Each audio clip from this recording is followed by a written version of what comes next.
Ahead of elections next year, Karunanidhi does not want to disappoint people, asked for power to be brought from other states. Tamil Nadu's top cop promises action on touts after NDTV Hindu's expose on seats in engineering up for sale. DGP gets a copy of our report. In terms of what you have given to us, we have to conduct an inquiry. ARDMK chief plans more rallies, says the last Coimbatore rally has rattled the chief minister. After fake medicines and fake mark sheets, now a fake police station and a court busted. The Home Minister P. Chidambaram says he was a regular visitor to Prabhakaran's Kodambakam home, says he was not an enemy, but it was his path he did not agree with. Rajiv Gandhiயின் யோசனை ஏற்று நடந்து கொண்டிருந்தார் என்றால் இன்று தமிழர்கள் பகுதிக்கு பிரபாகரன் முடிசூடா மன்னனாக முதலமைச்சராகவே வந்திருக்க முடியும்.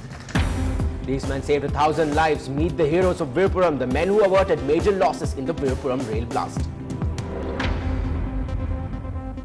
Hello and welcome to News Tonight on NDTV Hindu. I'm Ramanathan. News and analysis coming up on all those stories. But first, the stories making national headlines tonight.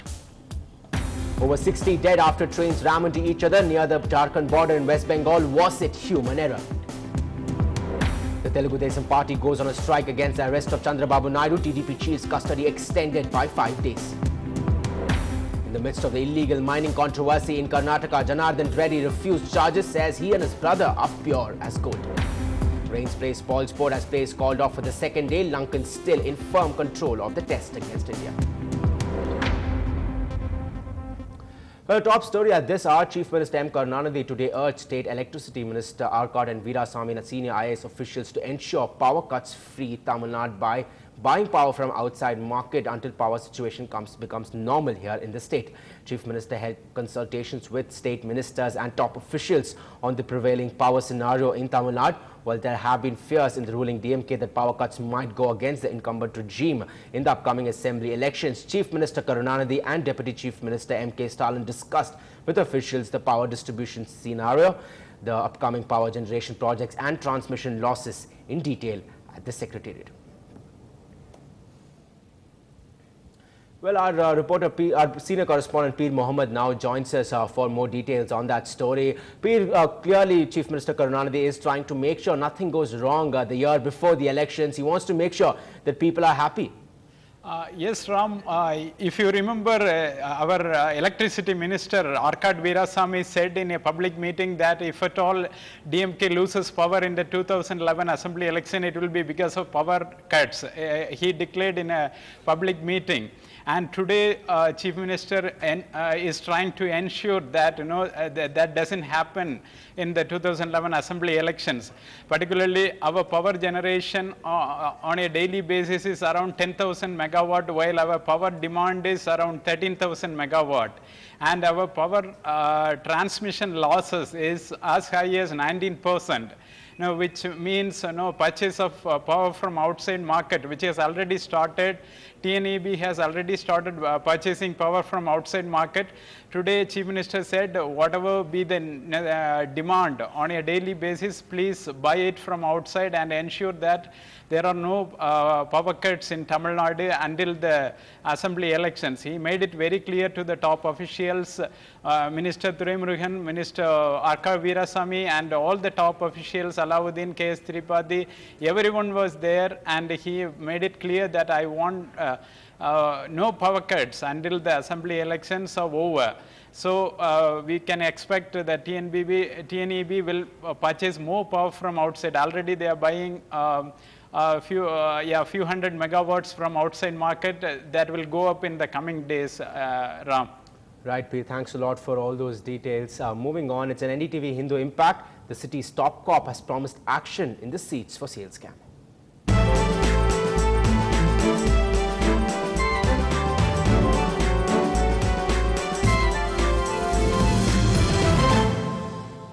The Director General of Police now has a copy of the report aired by NDTV Hindu on seats in engineering colleges for sale and has now promised action against the touts. NDTV Hindu had reported the various touts on the prowl in the city selling engineering college seats, including those at Anna University, for lakhs of rupees.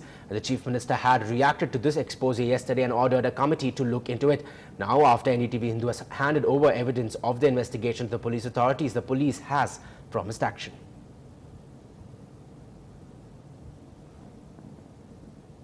we have to inquire into the matter. First of all, if the institution says that they have not received anything, and if the record says that they have not received anything more than what they have given a receipt for, the question is to go to the person who has given the, or who has received the money. There again, if there is nothing available in writing, it's going to be very difficult. So definitely, in terms of what you have given to us, we have to conduct an inquiry, a preliminary inquiry, and then the case is made out, we'll go ahead. But otherwise, no. In fact, you yourself have said that the institution has come forward and said that they have not received any such money. They do not encourage it, and that they will be taking action against the student or whoever has said that they have paid an extra 50,000 rupees. In the second case, it's just a doubt. So again, I suppose the university will check up and will come back. See, a few things we have done that we have asked that our officers who have meeting with the inspectors collect the list of the candidates who fail, and the information that those who fail, these are the people who turn out to be the brokers. So that we should have list out of those people, first warn them, and so that they should not indulge in those activities. Second thing, I was told that those people have passed out and they have no job, but they are also indulging those activities. So we are collecting those lists and all. Well, it's getting more and more evident that the next election is going to be a do or die for Jayalalitha. 6 days after the AIADMK chief held a massive rally in Coimbatore, she says her event and the response to it has jolted the ruling DMK. As of the DMK, the two sons say she will be wiped out.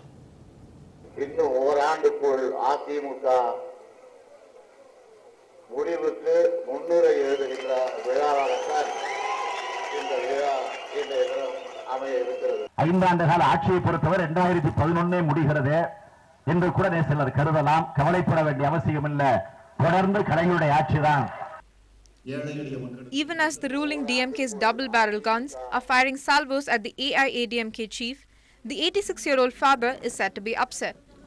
The chief minister has reportedly asked for a report to know how many members attended the opposition leader's rally held in Coimbatore, the same city where he hosted the World Classical Tamil Conference. No wonder Jayalalitha in her latest statement reveals her state of mind. Jayalalitha says the AIADMK's rally has jolted Karunanidhi. Karunanidhi has been issuing statement after statement proving that the rally has not just jolted Coimbatore but also him. The AIADMK came alive with a bang. After long, the AIADMK chief held a public meeting and read out a well-scripted speech attacking the DMK governance. ரொம்ப அருமையா நடத்துனாங்க அம்மா, ரொம்ப அருமையா நடத்துனாங்க அம்மா. இந்த ஆட்சி கண்டிப்பா வரணும். கோயம்புத்தூர் பொதுக்கூட்டத்துக்கு அப்புறம் எங்களுக்கு அண்ணாதிமுக மிக உற்சாகம் அதிகமாக இருக்கு. அப்பயே கோயம்புத்தூர் கூட்டத்துக்கு அடுத்த நாளே அண்ணாதிமுக ஆட்சி வந்த மாதிரி எங்களுக்கு தோணுது. At Poes Garden, its hectic political activity, even leaders from the opposition camp are keen in marking their presence, and reports of AIADMK and Vijayakant's DMDK coming closer has raised high expectations. But DMK jokes about the DMDK.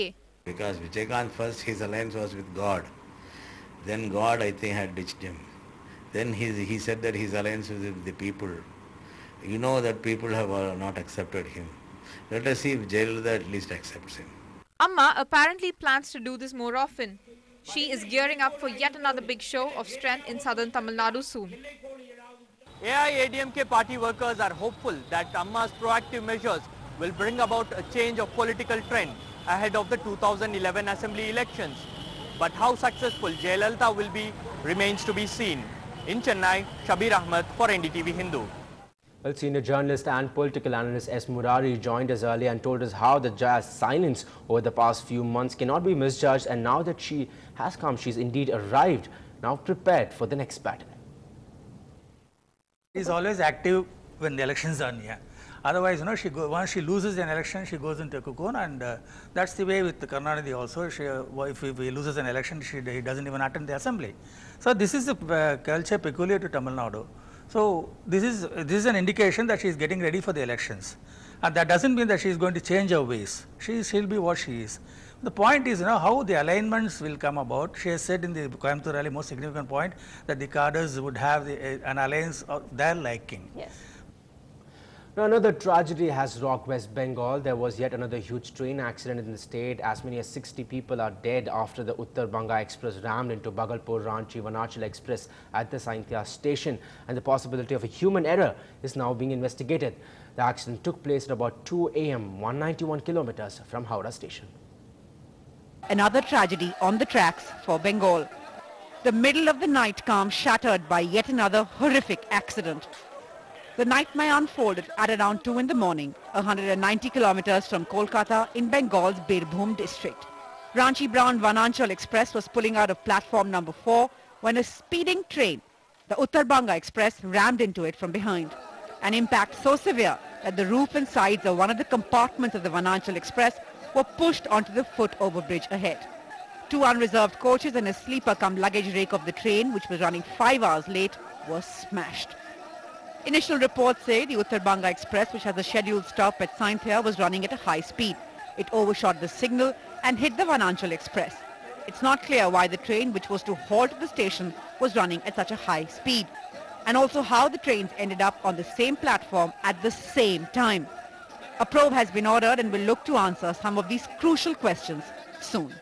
And while politicians are coming one after the other criticizing Railway Minister Mamata Banerjee for this accident, she was at the spot of the accident earlier and announced a compensation of 5 lakh rupees to the kin of dead and 1 lakh to those injured.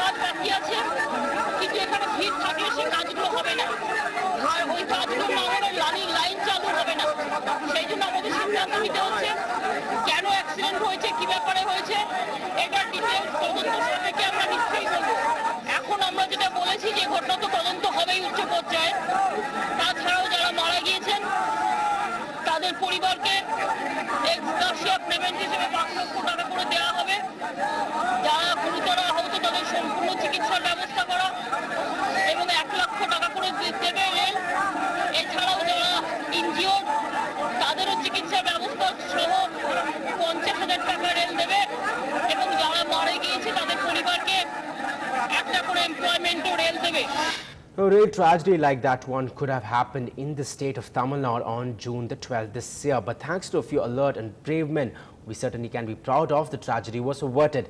A show of gratitude, 6 employees of the Southern Railway were felicitated for their role in averting a major incident that would have put the lives of more than 1,000 train passengers in danger. Fortunately, there were no casualties in the blast on the rail track on June 12th in Villupuram. That's because of the dedication of a handful of railway employees who acted wisely and quickly to stop an express train just a few meters away where a blast had ripped the tracks apart. We were watching very carefully. That was as I already said, it is the training which has been imparted to us. We have been given such a training to encounter all these situations. This I had to do it practically. So there was not much problem in doing that. It was truly an evening of humour at the play staged by the Pillai Pakam Jagannathan Trust and the Ushanjali Trust to honour the 6 deserving men for their excellent coordination in avoiding a major mishap. We thought these people has to be known to outsiders, and so general public should honour them. Really, the play today is only a secondary part of the function. The primary function is to honour them. We just had the play because we wanted the house to be full to greet them and give them a standing ovation. The Rockford Express from Chennai to Trichy was carrying about 1,500 passengers. The dedication of the 6 men in saving these lives will certainly silence critics who say the country's biggest transport network does not take safety seriously. In Chennai with Pratiksha Ramkumar, this is Zoya Thomas for NDTV Hindu. It seems to be the rule of the fakes in Tamil Nadu. Police have arrested a group operating a fake police station and fake court in Chennai, threatening offenders with legal action and taking huge money. The state has been seeing a spate of such scams, from fake medicine to fake mark sheets. Sam Daniel reports. Tamil Nadu was turning into a capital for fakes. The Flashpoint, a fake police station and a fake court operating in the heart of Chennai. The modus operandi: the gang targets innocent victims and in the guise of helping them extract ransom from the other party, threatening of police and legal action.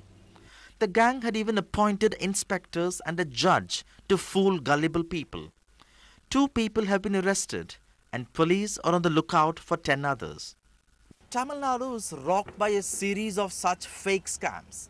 First the fake medicine scam, then the fake food scam, and now the touts and the fake marksheet scam. The opposition is crying foul.